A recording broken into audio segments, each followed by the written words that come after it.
So for today's guys, magluluto tayo ng pork apritada. So guys, ilalaga muna natin siya ha. Sisimplehan ko lang to guys. Hindi naman siya mawawala ang lasa kasi pag nilaga natin siya, yung sabaw niya, yung natitira na, halimbawa malambot na siya, yun ang gagamitin kong pang sabaw. Simple cooking lang. Hintayin natin siyang lumambot. Ayan guys, mag-start tayo. Prepare ng ating mga ingredients or ating veggies. Habang naglalaga tayo guys, pork natin, prepare muna natin yung ating mga ingredients and veggies.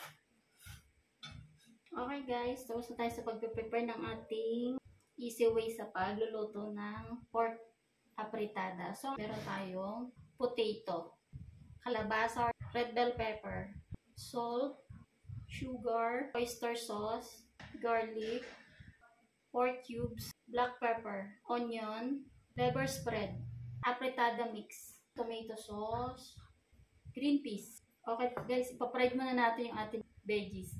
Naano nyo to guys? Yung apritada ko or mino, dumisa naglalagay ako ng ganito. Ang tinitaste ko lang guys yung ibang, kung po pwede sila, yung mga veggies natin.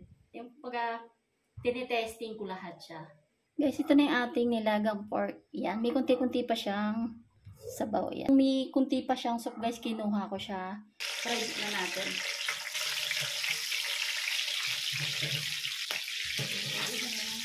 Para pag luto na yung ating mga veggies. Yung mga sauce na lang natin.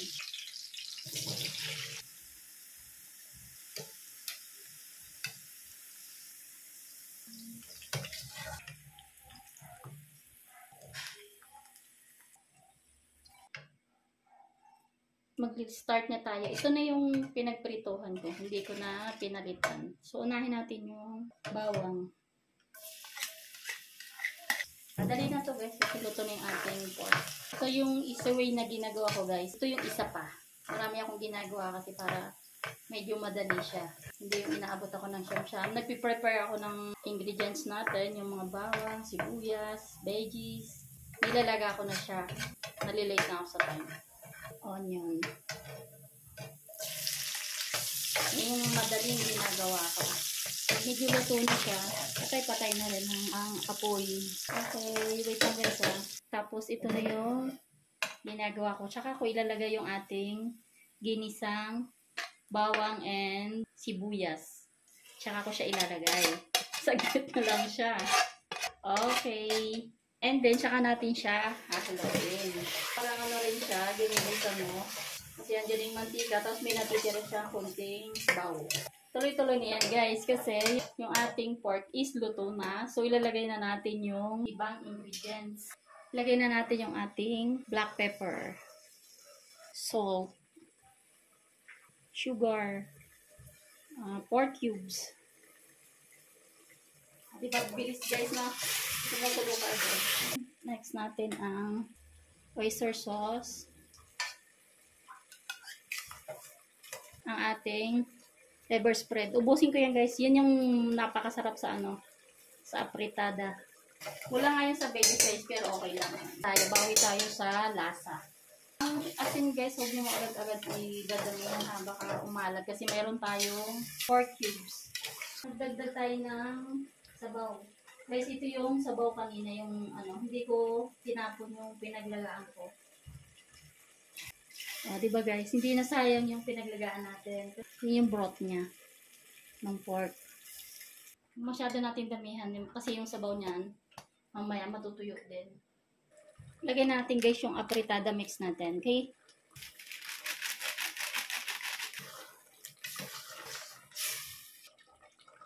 Tomato sauce.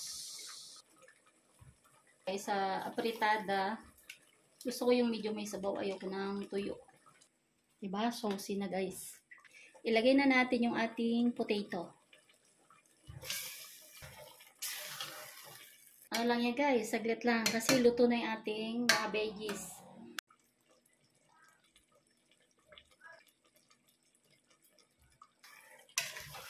And ilagay na rin natin yung ating squash. Green peas. Diba guys, ubos na yung sauce. Red bell pepper.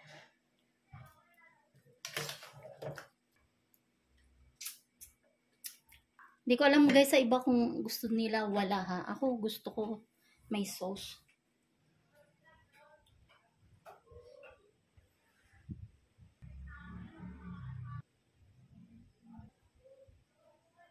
Tapos na yung ating pork apretada.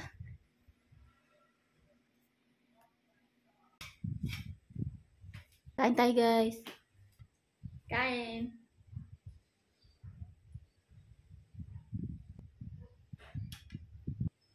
Unang subo para sa inyo. Diba? Sarap siya guys. Diba? Squash guys. Yun ang nilagay ko, squash. Ayan. Diba guys? Sarap. Di same lang naman siya guys. Para din siyang potato. Mas sweet lang siya sa potato. Ganito ako guys pag kumain, mumualan. Ang sarap guys, grabe. Diba, ang dali lang. Saglit lang siyang niluto guys. Kasi lahat ready na. Nilaga natin yung pork. Fried natin yung mga veggies. Then, ginisa lang natin yung ating mga ingredients, yung bawang, sibuyas, tapos yung mga paminta, syempre ready to ano na doon sa ating casserole. Saglit na guys, habang nagpiprepare ako kanina ng mga ingredients natin, nalaga ko yung pork, o diba? Tapos guys, o tinan mo, o diba, malambot. O, habang nagigisa tayo, yung baboy, papalambutin pa natin, diba? So, nilaga ko na siya.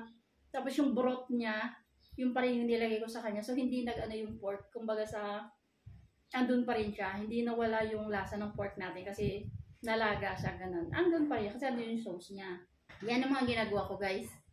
Pag nagmamadali, minsan, gigisa ko lang yung ano, ganyan. Yung mga technique ng mga mami, guys. Ewan ko yung ibang mami, guys. Ganyan ako kasi, lalo nag-school pa yung mga anak ko, nagmamadali ako, ganyan. Bago umalis sa umaga, ready na. O, kakain na lang sila. O kaya yung mga food na madaling lutuin, may pagkain sila. Or sometimes, kain sila sa canteen. May pera na lang sila. Nung malalaki na guys yun ha.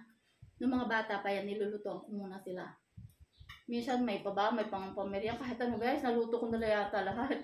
Nag-aaral pa sila. Yung anak ko, graduate ng isa. So ano na, tapos na ako doon.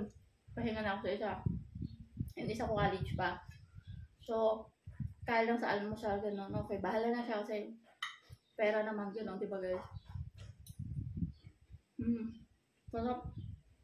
Namumualan. Sorry guys. Namumualan. Nagugutom na. Okay guys, nahiya ako sa inyo magpakita ng subong pagkalaki-laki. So, hello world! Pa-subscribe over the simple video. Paulit-ulit na lang ako guys, no? Pa-subscribe, pa-likes, comment down below guys. Natutuwa nga ako sa mga nagko-comment na iba. Kasi inaano nila ako. Shoutout po sa inyo. Thank you po ha. Nagbibideo ako. Sinasamahan ko rin ng ganito. Yung kakausapin ko kayo kunti dun sa luto ko. Pero sometimes, luto lang talaga. Talagang pagtapos ng luto, okay, tapos na, ganon. Pero sometimes, nakikipagkwentuhan ako sa inyo kunti, diba guys? Comment sa akin. Ako, thank you talaga. Kahit na kukunti mga subscriber ko, talagang nagko-comment kayo sa akin. Thank you. Comment, pa-like, pa-share. Pindot na rin ng notification bell natin dyan para ma-notify kayo para sa next video ko. Okay, thank you guys ha. Sana hindi kayo magsawa. Bye-bye!